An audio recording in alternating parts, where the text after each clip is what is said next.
Hey you guys, welcome back to my channel. My name is Cass and today we are going to be going through the mid-year book Freakout tag. I think that's it. I have been wanting to film this for like a week now, ever since Sam over at Sam Reads a Little tagged me, but things have just been crazy and I've been waiting for like the perfect lighting and the perfect quietness in my house, and it's not happening. It's summertime, it's crazy. So you might hear kids in the background. It's nighttime, but I thought, hey, we'll just cozy up. We'll make this super casual and we'll just go through the questions. But before we get started, YouTube tells me that 75% of the people who watch my videos aren't subscribed to me. And it is a free way to support my channel. I put a lot of effort and energy into these videos, and I would love it if you enjoy my content, if you would just subscribe for me and hit that like button. It helps me out so much and I really appreciate it. Okay, let's get into it. I have my nighttime cup of coffee in my Fourth Wing mug from Illumicrate. And I thought I would light a candle real quick.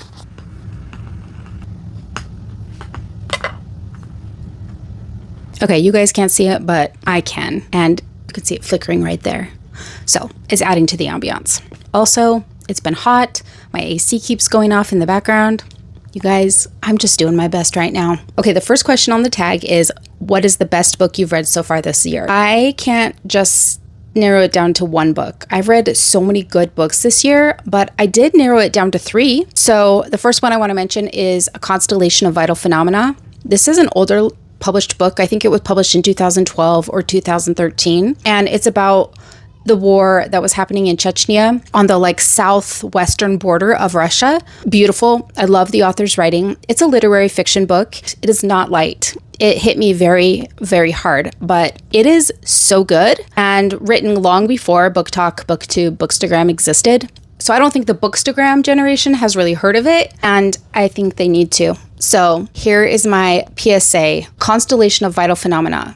Blew me away, absolutely gorgeous. I want to read his other books, and it's a book that I continue to think about over and over again. The next book I want to mention is Migrations by Charlotte McCoughney. I feel like I'm going to reuse some of these, so I'm apologizing now, but it's a testament to how good the books are, right? Migrations is also a literary fiction. I take that back. It's actually a speculative fiction. This book is so good.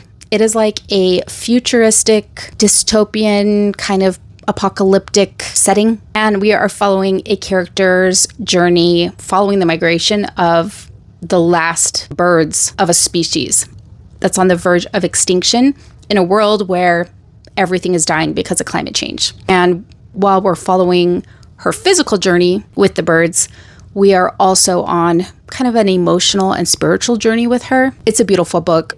I have fallen in love with this author this year. And yeah, if you like speculative fiction, or I would say it's a little bit like dystopian sci-fi or apocalyptic books, then definitely pick it up. If you've been following me at all, you'll know that I'm obsessed with Blood Over Brighthaven. It's actually the first book we picked for our book club. If you didn't know, I started a book club over on Fable with Kara from Kara's Bookshelf, and our read for this month was Blood Over Brighthaven. It's just fantastic. So I will leave that information in the description box. If you want to be part of our book club, we will be doing a new book every month.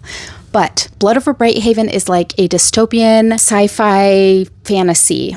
It's kind of a mixture of all things, and it feels like a literary fiction because I don't think a page goes by in that book without some kind of commentary on social and political issues like racism, classism, sexism, oppression, immigration, you name it, that book covers it. And she does not waste a single line of ink. Like every single word she writes counts. It is absolutely brilliant. It's not even that long of a book. I'm still pretty blown away that she could write that book in the amount of pages she did that had such an impact. If you haven't read it, even if you're not a typical like fantasy reader, it's not terribly hard to grasp. I would say it's pretty accessible. Highly recommend picking it up. It's a standalone. It's just fantastic, and it's definitely going to be an all-time favorite for me. Okay, I'm trying to get a little more comfortable. Okay, the next question is the best sequel you've read so far this year. I've actually read a lot of really good sequels. Contrary to a lot of people, I loved Onyx Storm. I actually think I like Onyx Storm better than any of the other books in the series. I really like where the series is headed. I'm actually more excited about it than I was before. So I thought that was it's a third book in the series. I also loved Lady of Ashes, which I think is also the third book in that 5-book series. I'm almost done with that series, but I loved book 3. It was phenomenal. There's so much that goes on in it. Finally, I also really loved the sequel and the finale to Crimson Moth duology, which was The Rebel Witch. I know there was also a lot of controversy about that, but I really enjoyed it. I do love my witchy books, so keep that in mind, but I really enjoyed all 3 of those. Moving on to question number 3, a new release you haven't read yet but want to. Okay, so I've actually been on a new release binge. A ton of new releases have come out, and I have been snatching them up as fast as I can. I've been on a library watch on the Libby app and just grabbing books left and right, either through Libby or through Book of the Month or from Libro FM with my credit. So I've actually done very well for myself with the new releases. So that being said, the only 2 that I can think of that are new releases that I haven't picked up yet are The Scorpion and The Night Blossom. I received these books. I think I actually got 2 editions of this book. One from Fairy Loot and one from, I think, Illuma Crate or Owl Crate. One of those 2. Anyways, and it just caught my attention. I thought it was beautiful. I love Asian mythology, like stories based on it, which that's what it seems to me to be.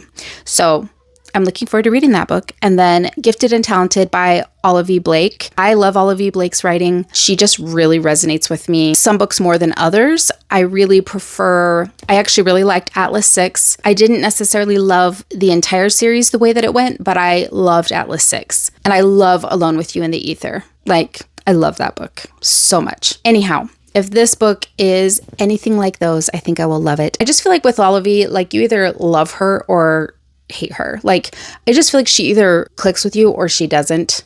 She clicks with me most of the time. Actually, she always clicks with me. It's just not always like a 5-star read, but I always want to read what she put out, if that makes sense. Okay, the most anticipated release for the second half of the year. Now listen, my most anticipated release that I've been looking forward to for a year and a half is Ballad of Falling Dragons, which is the sequel to When the Moon Hatched. But my dear friend, Sarah Parker, has postponed the release. It was supposed to come out in October, and I believe now it's been postponed to 2026.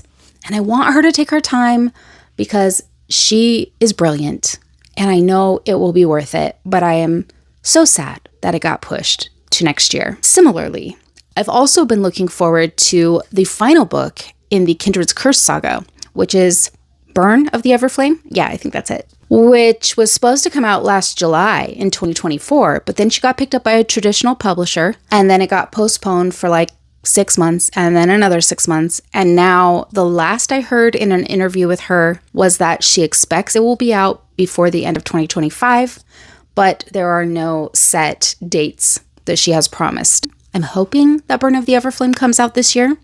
I'm crossing my fingers and really looking forward to it. And then finally, Brimstone, which is the sequel to Quicksilver, is supposed to come out this fall. And I'm really looking forward to that because I loved Quicksilver, which has also been picked up. It was an indie book that got traditionally published. So I hope they stay on the timeline that they've told us. Okay, biggest disappointment. I have 2. So the first one is Monsoon Rising, which is the sequel to the Hurricane Wars.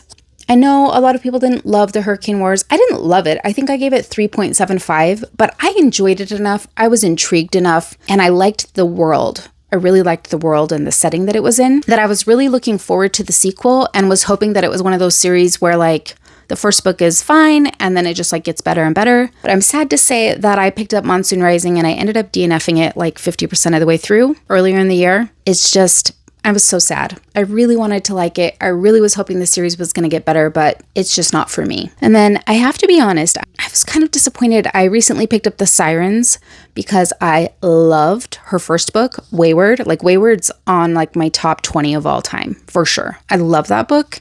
So I was really looking forward to this book because it's sirens, mermaids in it. And I don't want to talk too much about it because I don't want to spoil anything, but I loved the book until the very end. The very end. The epilogue just ruined it for me, you guys. And it made me I was just so disappointed. So if you decide to pick it up, my advice to you would be, don't read the epilogue. Just don't read the epilogue. If it just ended at the end of the book, there would be some loose ends, but not bad ones. There would be loose ends that we could live with. But the way she tied them up in the epilogue, I was not a fan of. And so that was really disappointing because I thought for sure that book was going to be a 5-star book for me. Wah, wah, wah. Okay, the next question is the biggest surprise. And I would say the biggest surprise for me so far this year, Lights Out. Why is that, you ask? Well, I don't typically read romance, number one. And when I do read romance, I don't read dark romance. And I don't read romance with a lot of spice in it. This book has all three, but I just kept hearing about how fun it was, how much people liked it. I was having a really rough time. I had some slumps back into grief this month, and I needed something different. I needed something to kind of snap me out of it. I needed something that was out of my comfort zone so that I could just be distracted. And I kept hearing about how much people liked it and how fun it was. So I thought, you know what, I'm just going to give it a try because it's good, you guys, sometimes to get out of your comfort zone. And I was very surprised. I really enjoyed it. I could see why people like it. It's still not my cup of tea, but I really, really enjoyed it. Enough that I picked up the sequel that came out this month, which was Caught Up. And I didn't like that one as much, but I really liked Lights Out. So, it's good to get out of your comfort zone occasionally. Okay, the next question is, who is your new favorite author? It could be a debut author or a new to you author. So this is going to be a new to me author because she's written several books, but it is Charlotte McCoughney. So she wrote Migrations, which I already talked about. And the first book of hers that I read was the book of the month last month. And it was Wild Dark Shores. Lots of people loved that book, and it was so good. I liked it so much that I was like, I need to read her other work. She's a beautiful writer, a haunting storyteller. She just tells these kind of, haunting, beautiful, I don't know how to describe it, but I just really enjoy her storytelling and her writing. So after reading Wild Dark Shore and loving it, I picked up Migrations, which I loved even more. And then I just finished the third book of hers, which is Once We Were Wolves, which actually came out before those other books. So it was a backlist book. But yeah, I really love her writing. And I think from now on, she will be an auto-buy for me. I will pick up whatever she writes. The next question is newest fictional crush. Without a doubt, this is going to be Sam from The Conditions of Will. I know we've already talked about this. A lot of people think he's too perfect or something. I don't care what they say. I love Sam. He is the best. I listened to the book, so I did get the benefit of the Aussie accent, which was very well done. Very sexy. And I have to say that I loved that book. I could relate to the main character, Gigi, so much. And Sam is the romantic interest of Gigi. And I think because I could relate to Gigi, Sam, the way he shows up for Gigi reminded me so much of the way my partner shows up for me. And I think that's why I like him so much. My partner really is incredible, and I feel super lucky to have him. So, there's some kind of connection there between my crush on Sam and my crush on my boyfriend. And I'm good with that. I'm good with that because I have a real life Sam in my life. The next question is your newest favorite character. I don't have just one. I wrote a few down. Okay, so I read All the Colors of the Dark. Yes.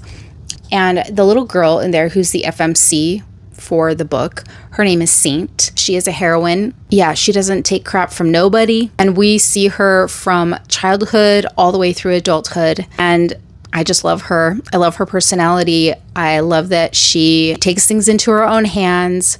She's really smart, really clever, and she's super, super loyal to her friend. And yeah, if you haven't read that book, that's also a really good book. Another favorite character of mine is Ted from My Friends by Fredrik Backman. Ted, what can I say about Ted? Ted is neurotic.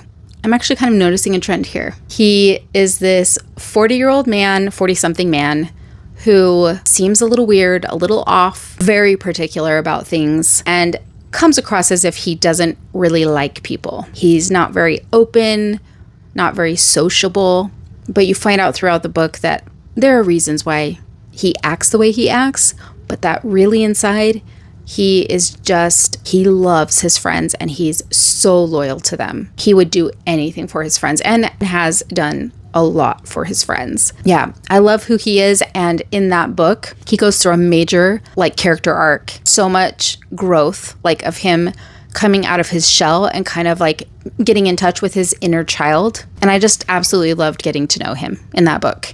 I really loved the dynamic between him and the FMC, which is Louisa. And it's not a romantic dynamic. It's like a mentor-mentee dynamic. And it's so great. I also love Gigi from The Conditions of Will. As I've said, I could relate to her so much in the way that she shows up and kind of where she stands, her relationship to her family, the way she relates to Sam. I love how protective she is of her little brother who is queer. I really love Gigi. And then I really liked Joan and Vanessa from Atmosphere. I can't really pick. There isn't a question here. I was looking. If there was a question for like, who's your favorite couple? I think I would have to say Joan and Vanessa from Atmosphere. And then my other couple, that's my favorite couple. The FMC is also one of my new favorite characters. So I just barely finished, like today, I just barely finished It's a Love Story. I loved it, by Annabelle Monaghan. She is probably my favorite like romantic comedy author. I love Abby Jimenez, and she does have fantastic comedic relief, but I don't really consider her books rom-coms. I consider them romances with comedic relief, if that makes sense. But this book, I laughed my ass off. So funny and so cute. It's definitely my favorite book of hers, but I do recommend all of her books. The main character in that book, Jane, or Janie, she is such a character. She's so neurotic. She has so much anxiety. We get like a first point of view from inside her head. And I just love the way she thinks is the way I think a lot of people think, especially if you have any inkling of anxiety or stress or worry, which I think a lot of women do. But she just thinks about it in a way that's it's like so relatable, but also so funny. But then she also will like express her feelings or her thoughts unfiltered. And those are the things we might think, but we don't normally say. Yeah, I love her. And then I love the couple in that book. I really love Janie and Dan. That's his name. So let's just add that. If I tag you, let's add that to the mid-year Freakout tag. I'm adding the question of who is your favorite book couple? The next question is a book that made you cry. You're going to see a correlation here between book that made me cry and my favorite books of the year so far. Because basically if a book can make me cry, probably like it has to be really good and I have to be so invested because I don't cry super easily from books. So first one, Constellation of Vital Phenomena. Like I said, not an easy read as far as like emotionally. It's not emotionally an easy read, but so beautiful. And yes, I totally made me cry. The next one is Migrations. I bawled at the end of that book. Like the ending of that book made it for me. Like I was enjoying that book and I was like, this is good. And her writing is beautiful. And I love where she's going with this. And I was intrigued and I was invested. And then the ending happened and it just took it from like, I don't know, like a 4.5 to like a 6 star. Okay. The ending just made it for me and I sobbed. And then finally, My Friends by Fredrik Backman, which is the book I was just talking about with Ted and Louisa. And Backman, he pretty much always makes me cry. I actually am not sure. I didn't cry in Anxious People, but I think I've cried in A Man Called Uva. I've cried in all 3 of the Beartown books, which I love that trilogy. Yeah, he makes me cry. He gets to me. My Friends, so good. That's his latest release. If you haven't read it yet, highly recommend it. And then we follow it up with a book that made me happy. The book that made me happy is Lula Dean's Little Library of Banned Books. This book was such a delight. It covers these like social and political issues, but there's so much comedy. Like there's so many, I don't know, it's so good. And she does it in a way that's like not super heavy. It's like, it's relatable. It's a real concern. It's relevant to what's going on. It's hard stuff, but she does it in a way that doesn't like bring you down. It's just kind of like, this is how it is. And then she has really good comedic relief. So that book made me super happy. Shield of Sparrows. Yeah, Shield of Sparrows. I think it's because I kind of got off of my romantasy game for a little while, and then Shield of Sparrows came out, and it was just so refreshing to me. I know a lot of people didn't like it, but I rated it 5 stars. I really enjoyed it. I loved the world. I loved the setting. It was not only great escapism for me, but I really am enjoying the kind of political byline that's happening. You don't see as much of it in like the first half of the book, but the second half of the book, it's like building up to it. And I'm sure that we're going to learn a lot more in book 2. But all in all, it made me happy, not because the book was happy, but I was just happy to be immersed and loving a fantasy book again. Yeah. So Shield of Sparrows. And then lastly, It's a Love Story. I just finished that today. I loved it. It made me so happy. I have never, honestly don't know if I've ever laughed so hard in a book. It was just exactly what my soul needed right now. I laughed so hard throughout the entire book. I read it all in one day, like one sitting. I read it all today, started and finished, couldn't put it down. I loved it. I loved the characters, all of the characters. I loved the story. I love her writing. And I laughed out loud by myself in a room alone so many times today because of that book. So a book that makes me laugh that much, I mean, it's a happy book. Okay. The next question is the most beautiful book you've bought so far this year or received. I won't be able to do, can I? Maybe. 1 second. Okay, look, if you follow me, you know that I have a lot of beautiful books. I collect books. I love beautiful books. I love sprayed edges. I love books with art on them. I really could show you. Wait, I'm going to have to grab one more. I've narrowed it down to 3. Have I? Oh, you guys, I don't know if I can. So many good books. I have so many beautiful books. You know what? You get all of them, okay? I am going to narrow it down to 1, 2, 3, 4. 4 books. Well, 5 books, but 2 of them go together. Like it's a duology, okay? So that's what we're doing. I can't pick between them. So the first one is Shield of Sparrows. It is stunning. The cover is just gorgeous, but what is the most beautiful are these edges. I mean, come on. They are stunning. Like, this is my favorite color of pink. I love this like blush pink. My room has this blush pink in it. I love the flowers. I love everything about it. Okay. It's beautiful. In fact, the whole reason I picked this book up was because it was beautiful. And then I ended up loving it. So totally worth it. The next book, I begged for this book. Okay. If you don't already follow, I think it's Nora's Sprayed Edges. I'll put it down below. She is over in Europe. She does her own special editions and they're stunning. But when I found her, I found this edition of When the Moon Hatched, which, you know, is like one of my favorite books and like God tier book for me, God tier series so far for me. You guys, I have too many copies of that book. But when I say that this is beautiful, these edges just captured me. She'd already pre-ordered, sold out, made them, and they were delivered. Like it was done. She had no more left. I was like, please, please, please, please, please, please make these again. And I begged her for weeks and I like stalked her Instagram and she finally decided to do a reprint of them. So of course I had to get one. And of course it's got to be on my favorites because, you know, I begged her for it. Thank you, Nora. Thank you, Nora. I love it so much. So I do have a lot of When the Moon Hatched edges, but I think this is my favorite.